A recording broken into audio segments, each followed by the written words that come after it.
Hi అండి, నమస్తే. ఈరోజు వీడియోలో స్పెషల్ ఎగ్ మలాయ్ కర్రీని డాబా స్టైల్లో ఎలా చేసుకోవాలో చూపిస్తున్నాను. ఇలా ఎగ్స్తో కనుక ఎగ్ మలాయ్ కర్రీ చేస్తే గిన్నె ఊడ్చాల్సిందే, అంత టేస్టీగా ఉంటుంది. మీకు టెక్స్చర్ చూస్తేనే అర్థమైపోతుంది కదండి. బిర్యానీ, రైస్, పుల్కా ఎందులోకైనా కూడా హ్యాపీగా సర్వ్ చేసుకోవచ్చు. ఎగ్ మలాయ్ కర్రీని ఎలా చేయాలో చూద్దాం. ఒక గిన్నెలోకి పావు కప్పు జీడిపప్పులు, అలాగే 1 టేబుల్ స్పూన్ గసగసాలు వేసుకొని కొన్ని వేడి నీళ్లు పోసి ఒక అరగంట పాటైనా పక్కనుంచుకొని నాననివ్వాలి. మరొక మిక్సింగ్ బౌల్ తీసుకొని అందులోకి 1 కప్పు వరకు పెరుగును వేసుకోవాలి.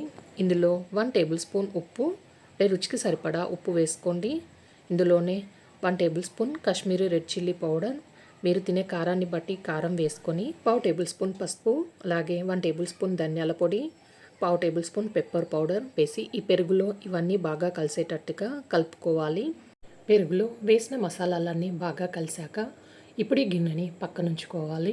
మిక్సీ జార్లోకి ముందుగా ఒక అరగంట పాటు నానబెట్టుకున్న కాజు గసగసాలని నీళ్ళతో సహా వేసుకొని మెత్తని పేస్ట్ లాగా గ్రైండ్ చేసుకోవాలి. మెత్తగా గ్రైండ్ చేసుకున్న కాజు పేస్ట్ని ఇలా గిన్నెలోకి వేసుకొని రెడీగా ఉంచుకోవాలి. ఎగ్స్ని కాస్త రోస్ట్ చేసుకోవాలండి. స్టవ్ మీద ప్యాన్ పెట్టి ప్యాన్లోకి 1 to 2 టేబుల్ స్పూన్ వరకు ఆయిల్ వేసుకోండి. ముందుగానే 6 ఎగ్స్ని ఇక్కడ ఉడకపెట్టుకొని తీసుకున్నాను. వీటిని ఆయిల్లోకి వేసుకొని 2-3 నిమిషాల పాటు లో ఫ్లేమ్లో ఎగ్లను వేయించుకోవాలి. ఇలా ఆయిల్లో ఒక 2-3 నిమిషాల పాటు ఎగ్స్ని వేయించుకున్న తర్వాత ఇందులోకి పావు టేబుల్ స్పూన్ ఉప్పు, మీరు రుచికి సరిపడా ఉప్పు వేసుకోండి. అలాగే పావు టేబుల్ స్పూన్ వరకు కారం, మీరు తినే కారాన్ని బట్టి కారం వేసుకొని కొంచెం పసుపు కూడా వేసి ఎగ్స్కి ఉప్పు కారం బాగా పట్టేటట్టుగా ఒక 2-3 నిమిషాల పాటు కలుపుకుంటూ వేయించుకోవాలి. ఇలా ఎగ్స్ని బాగా వేయించాక ఈ ప్యాన్ని ఇప్పుడు తీసి పక్కన పెట్టుకొని ఉంచుకోవాలి.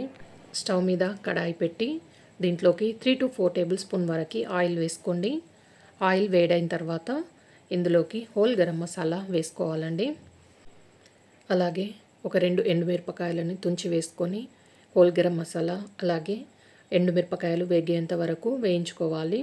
ఇలా మసాలాలు ఆయిల్లో బాగా వేగాక ఇప్పుడు ఇందులోకి ఉల్లిపాయల్ని ఇలా ముందుగానే గ్రైండ్ చేసి తీసుకున్నానండి. ఇది ఒక 1/2 కప్పు వరకు ఉంటుంది. ఇలా ఇందులో ఉల్లిపాయ పేస్ట్ వేసుకోవడం వల్ల గ్రేవీ చిక్కదనంతో పాటు టేస్ట్ కూడా చాలా బాగుంటుంది. పచ్చివాసన పోయే వరకు ఉల్లిపాయ పేస్ట్ని బాగా కలుపుకుంటూ వేయించుకోవాలి. ఇలా ఉల్లిపాయ పేస్ట్ బాగా వేగిన తర్వాత ఇందులోకి 2 టేబుల్ స్పూన్ వరకు అల్లం వెల్లుల్లి పేస్ట్ వేసుకొని పచ్చివాసన పోయే వరకు కలుపుకోవాలి. అల్లం వెల్లుల్లి పేస్ట్ పచ్చివాసన పోయిన తర్వాత ముందుగా కలిపి పెట్టుకున్న కర్డ్ మిక్చర్ని ఇందులోకి మొత్తాన్ని వేసేసేయాలి. నూనె పైకి తేలేంత వరకు మంటను లో ఫ్లేమ్లో పెట్టి గరిటెతో కలుపుకుంటూ ఒక 4-5 నిమిషాల పాటు ఉడికించుకోవాలి. ఇలా ఉడికించిన కొద్దీ ఈ గ్రేవీ పైనుంచి నూనె పైకి ఇలా తేలాలన్నమాట. ఇలా తేలిన తర్వాత కాజు గసగసాల పేస్ట్ని కూడా ఇందులోకి వేసుకొని అంతా బాగా కలిసేటట్టుగా కలుపుకోవాలి.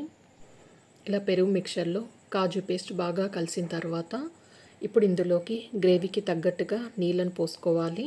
2 కప్పుల దాకా నీళ్ళను పోస్తున్నాను. ఇలా నీళ్ళు పోసిన తర్వాత అంతా బాగా కలిసేటట్టుగా కలుపుకొని ఈ టైంలోనే ఒకసారి ఉప్పు కారం టేస్ట్ చెక్ చేసుకొని కావాలంటే వేసుకోవచ్చు. నాకు ఇక్కడ గ్రేవీ కొంచెం చిక్కగా అనిపించిందండి, అందుకే మరికొన్ని నీళ్ళను పోస్తున్నాను. ఈ నీళ్ళు కూడా బాగా కలిసేటట్టుగా కలుపుకొని ఇప్పుడు కన్సిస్టెన్సీ పర్ఫెక్ట్గా సరిపోయిందండి. మూత పెట్టేసి మధ్య మధ్యలో కలుపుకుంటూ ఈ గ్రేవీలో నుంచి పచ్చివాసన అంతా పోయే వరకు ఒక 5 నిమిషాల పాటైనా కూడా ఆయిల్లో ఉడికించుకోవాలి. ఇలా బాగా ఉడికిన తర్వాత ఇప్పుడు ముందుగా ఫ్రై చేసి పక్కన పెట్టుకున్న ఎగ్స్ అన్నిటిని ఇందులోకి వేసుకోవాలి. ఎగ్స్ వేసిన తర్వాత గ్రేవీలో ఒకసారి కలిసేటట్టుగా కలుపుకోవాలి. ఎగ్స్కి కూడా మసాలాలు బాగా పట్టేటట్టుగా కలిపాక ఎగ్స్ని మరీ ఎక్కువగా ఉడికించనవసరం లేదు. మూత పెట్టేసి మధ్య మధ్యలో కలుపుకుంటూ ఒక 3-4 నిమిషాల పాటు ఉడికించుకుంటే సరిపోతుంది. ఇలా ఆయిల్ కూడా సపరేట్ అయిన తర్వాత 1 టేబుల్ స్పూన్ వరకు కసూరి మేతి, పావు టేబుల్ స్పూన్ గరం మసాలా వేసుకొని అంతా బాగా కలిసేటట్టుగా కలుపుకోవాలి. ఇలా కలిపిన తర్వాత ఇక నేను పావు కప్పు వరకు ఫ్రెష్ క్రీమ్ని వేసుకుంటున్నాను. మీరు ఫ్రెష్ క్రీమ్ లేకుంటే పాల మీద మీగడైనా కూడా కలుపుకొని వేసుకోవచ్చండి. ఇందులో ఫ్రెష్ క్రీమ్ వేసుకోవడం వల్ల గ్రేవీకి మంచి టేస్ట్ వస్తుంది. ఇప్పుడు దీనిపై నుండి సన్నగా తరిగిన కొత్తిమీరను వేసుకొని ఒకసారి కలిపి స్టవ్ ఆఫ్ చేసి ఈ కడాయిని పక్కకు దించేయాలి.